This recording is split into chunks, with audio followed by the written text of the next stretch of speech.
Here's the rewritten script in the same style, tone, and energy. Same characters, same story beats, fresh wording. Days of Our Lives, weekly spoilers, June 15th to 19th. Hey Days fans, welcome back.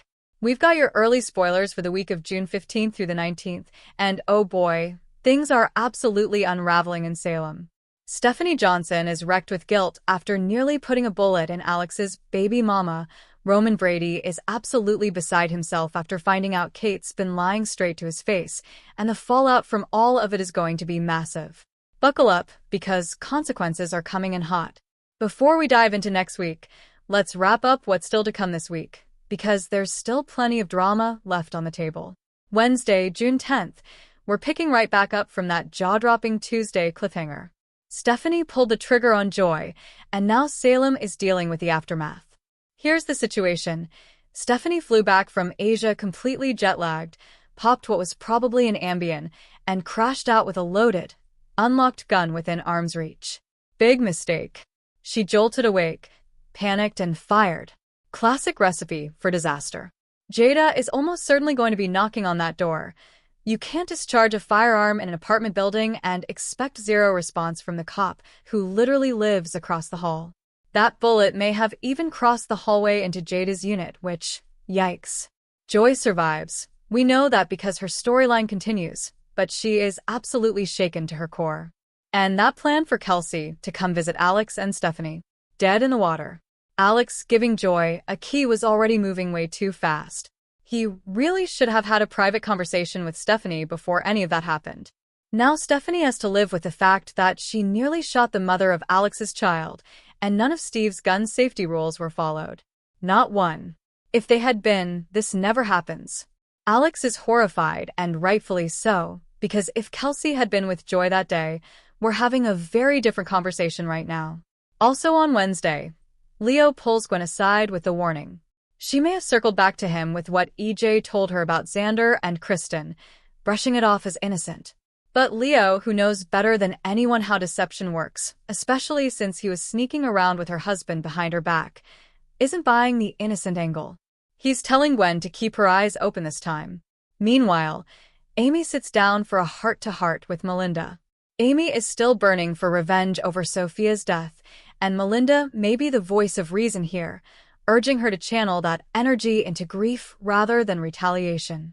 Jada and Sean continue getting closer. These two have a date at Small Bar this week, and Jada is very much leaning into it. Tate and Holly get a little romantic moment at the dojo, working out some tension with what looks like karate training. Cute for now, but trouble is coming for Holly soon. Thursday, June 11th, Paulina goes all out for Chanel. This likely ties into Chanel's breast cancer storyline, and Paulina may be working to find a female oncologist with a better bedside manner for her daughter. With both Chanel and Johnny's actors having been let go and their exits expected in late fall, there's a real possibility Chanel's health crisis is what takes them both out of Salem. We'll be watching closely. Kate's big confession goes down with Roman, and it is ugly. Xander backed Kate into a corner, dropped the lawsuit, and told her to come clean before someone else beat her to it. Kate was lying to Roman's face about her role in the whole Johnny and Bonnie book mess, and now she's finally spilling it. Roman is absolutely livid. Hands over his mouth, pure shock, especially because he had already apologized to Kate for suspecting her, only to find out he was 100% right all along. That is going to sting. Also, Xander and EJ get into it, with Kristen complaining to Xander about what a nightmare EJ is, and Gwen having passed along that EJ claimed to have seen them together. Xander may go directly at EJ for running his mouth.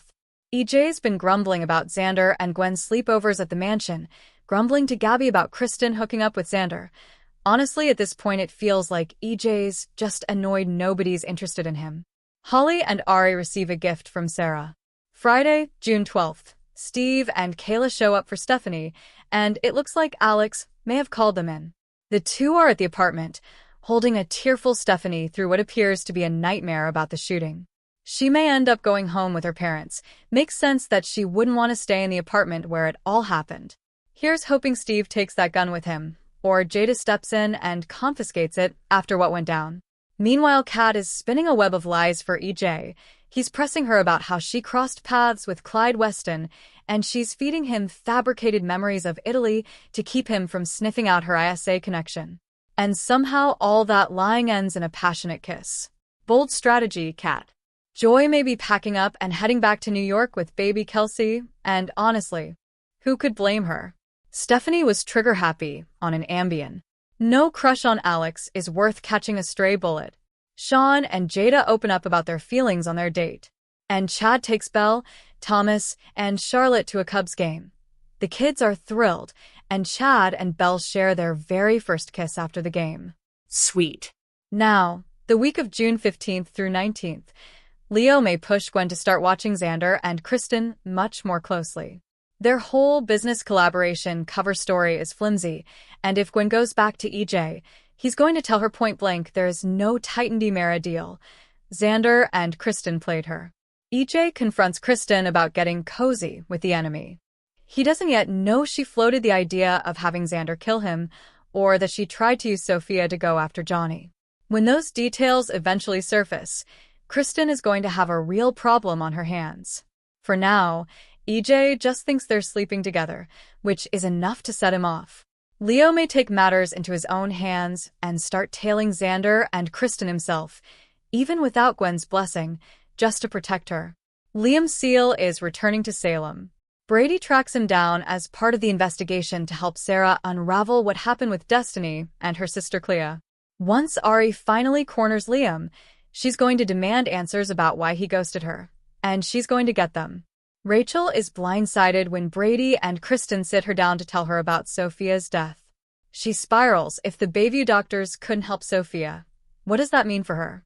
Kat continues playing EJ like a fiddle and is flat out ignoring Rafe's orders to stand down. Ralph keeps running tests on Lexi, searching for answers about her symptoms and trying to slow whatever is progressing.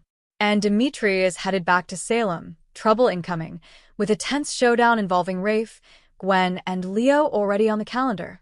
That's your spoiler rundown. Make sure you're subscribed so you don't miss a single episode. We're on Apple Podcasts, Spotify, iHeartRadio, and everywhere else you listen. We'll see you next time.